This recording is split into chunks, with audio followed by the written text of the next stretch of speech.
కోరుకునేవారు, ప్రజల ఆమోద యోగ్యం ఉండేవాళ్ళు, సమర్థవంతంగా ఎన్నికలను ఎదుర్కొని అవతల వారితో పోటీపడే అభ్యర్థుల్ని ఎంపిక చేయడం జరిగింది. ఈరోజు ఈ 2 ఎక్సర్సైజుల్లో 118 పూర్తయినాయి. 94 మేము చేశాం, వారు 24లో 5 అనౌన్స్ చేశారు. మిగిలిన అభ్యర్థులను వారు కూడా ఎంపిక చేస్తారు. మొత్తం కలిసి 118 మంది అభ్యర్థులను ఎంపిక చేసుకునే పరిస్థితికి వచ్చాం. ఈ అభ్యర్థుల ఎంపికలు తెలుగుదేశం పార్టీ అయితే యువతకు, మహిళలకి, బీసీలకు, అదే మరి యంగ్స్టర్స్కి ఎక్కువ ప్రాధాన్యత ఇచ్చడానికి ప్రయత్నం చేశాం. చదువుకున్న అభ్యర్థులకు కూడా ఎక్కువ ప్రాధాన్యత ఇస్తున్నాం. అదే మరి మీరు చూస్తే ఒక 23 మంది ఫస్ట్ టైమర్స్, ఈ 94లో 23 మంది ఫస్ట్ టైం ఎమ్మెల్యేలుగా శాసనసభకు వచ్చే విధంగా వాళ్ళు కూడా ఎంపిక చేసుకున్నాం. వీళ్ళు 3 డాక్టర్లు ఉన్నారు, రిటైర్డ్ ఐఏఎస్ ఆఫీసర్లు ఉన్నారు, విద్యావంతులు ఉన్నారు, 28 మంది పోస్ట్ గ్రాడ్యుయేట్స్ ఉన్నారు, 51 మంది గ్రాడ్యుయేట్స్ ఉన్నారు, బాగా 2 అయితే పిహెచ్డీ కూడా ఉన్నారు. అదే మనకి వైసీపీ అభ్యర్థులను ఒక్కసారి మీరు పోల్చి చూస్తే కడాన రెడ్ శాండిల్వుడ్ స్మగ్లర్స్ కూడా పెట్టేశారు. రౌడీల్ని, గూండాల్ని కాకుండా రెడ్ శాండిల్వుడ్ వ్యాపారం చేసేవాళ్ళు పెట్టారంటే ఆ డబ్బులు ఇంకా ఆ రెడ్ శాండిల్ వ్యాపారం చేసే వాళ్ళు ట్రాన్స్ఫర్ కూడా చేశారు అక్కడి నుంచి. ఎందుకంటే బ్రహ్మాండ ప్రొడక్షన్ ఉంది అక్కడ, నాయకుల ప్రొడక్షన్ కూడా, నాట్ ఓన్లీ రెడ్ శాండిల్ ప్రొడక్షనే కాదు. అలాంటి వాళ్ళని రౌడీల్ని డబ్బులతో ట్రాన్స్ఫర్ కూడా చేసి రాష్ట్రం అంతా స్ప్రెడ్ చేసే పరిస్థితికి వచ్చారు. ఈ విషయం కూడా ప్రజలు కూడా గుర్తుపెట్టుకోవాల్సిన అవసరం ఉంది.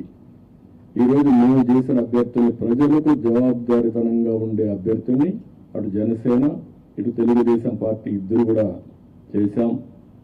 ఈరోజు ప్రజల్లో తీవ్రమైన వ్యతిరేకత ఉంది. ఎంత వ్యతిరేకత ఉందంటే భయం కూడా అంత ఉంది. ఈరోజు మీరున్నారు ప్రెస్, మీ మీద సిరీస్ ఆఫ్ దాడులు జరిగాయి. సిరీస్ ఆఫ్ దాడులు జరిగితే మీరు ప్రతిఘటించాలి అని నిస్సాహితిలో మీరున్నారు. ఏమనుకో అంటే మనోధైర్యాన్ని కూడా కోల్పోయే పరిస్థితిలో ఉన్నారు. ఒక వ్యక్తి స్వేచ్ఛగా వాళ్ళ అభిప్రాయం చెప్పే స్వేచ్ఛ ప్రతి ఒక్క వ్యక్తికి ఉంది.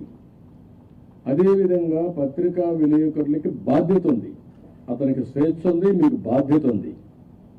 4 ఎస్టేట్స్ ఏదైతే ప్రజాస్వామ్యంలో 4 పిల్లర్స్ అనేటివి చాలా ముఖ్యం. ఒక పక్క చట్టసభలు, ఎంపిక చేసే అభ్యర్థులు, అక్కడి నుంచి గెలిచిన అభ్యర్థులు చట్టాలు చేయడం. రెండోది కార్యనిర్వాహక అధికారులు, ఐపీఎస్ ఆఫీసును ఆల్ ఇండియా లెవెల్లో తెచ్చిపెట్టడం. మూడోది పత్రికా విలేకరులు ఎక్కడికక్కడ స్వేచ్ఛగా ఎవరేం చేసినా నిర్మోహమాటంగా ప్రజలకు చెప్పడం. ఎక్కడ తప్పు జరిగితే తప్పు జరిగిందని కోర్టుకెళ్ళి మళ్ళా మన హక్కులు కాపాడుకోవడానికి న్యాయ వ్యవస్థ. ఈరోజు మన రాష్ట్రంలో చూస్తే ఈ 4 వ్యవస్థలు కూడా ఒక విధంగా చెప్పాలంటే నిర్వీర్యం చేసే పరిస్థితి, దుర్వినియోగం చేసే పరిస్థితి. ఇష్టానుసారంగా ఒక్క ఐఏఎస్ ఆఫీసర్, ఒక్క ఐపీఎస్ ఆఫీసర్ మాట్లాడలేని నిస్సహాయ పరిస్థితి నేను 45 ఏళ్ళు ఎప్పుడు చూడలే. ఇదే మీడియాలో నేను చూశాను. ఇదెంత పరాకష్టం మీరు గుర్తుపెట్టుకోవాలి. ఇదే మీడియాలో ఒక్కసారి ఒక జీవో తీసుకొచ్చి నియంత్రణ చేస్తున్నానని రాజశేఖర్ రెడ్డి ఒక జీవో తీసుకురావడానికి ఫైల్ మూవ్ చేశాడు. అంతే, ఫైల్ మూవ్ చేస్తే నెక్స్ట్ డే మేము అసెంబ్లీలో పట్టుకున్నాం. నీ ఇష్ట ప్రకారం ఎట్ట చేస్తావు సమాధానం చెప్పమని. అతను భయపడిపోయి కాదు నేను చేయలేదు అన్నాడు. నేను నిర్దిష్టంగా హామీ ఇస్తున్నా, నేను చేయనన్నాడు. కాదు ఆ ఫైల్ పెట్టమన్నాడు. అక్కడి నుంచి నేను విత్డ్రా చేసుకున్నానంటే మళ్ళీ మీరు మాట్లాడతారంటే నేను పరిస్థితికి వచ్చి తోకదాడి చేసే పరిస్థితికి వచ్చాడు. ఈరోజు 2430 జీవో నెంబర్ తీసుకొచ్చి పత్రికా విలేకరుల పైన దాడులు చేయడమే కాకుండా మీ మీద కేసులు పెట్టి మిమ్మల్ని లోపలేసే పరిస్థితికి వచ్చారు. ఇది భారతదేశ చరిత్రలో ఎక్కడ జరిగిందని నేను అనుకోను.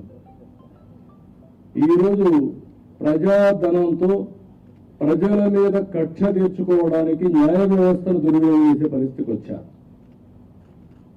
ఒక్కొక్క అడ్వకేట్కి కోట్ల రూపాయలు, కామన్ మ్యాన్ కోట్ల రూపాయలు పెట్టుకుని అడ్వకేట్ పెట్టుకునే పరిస్థితిలో ఉన్నాడా?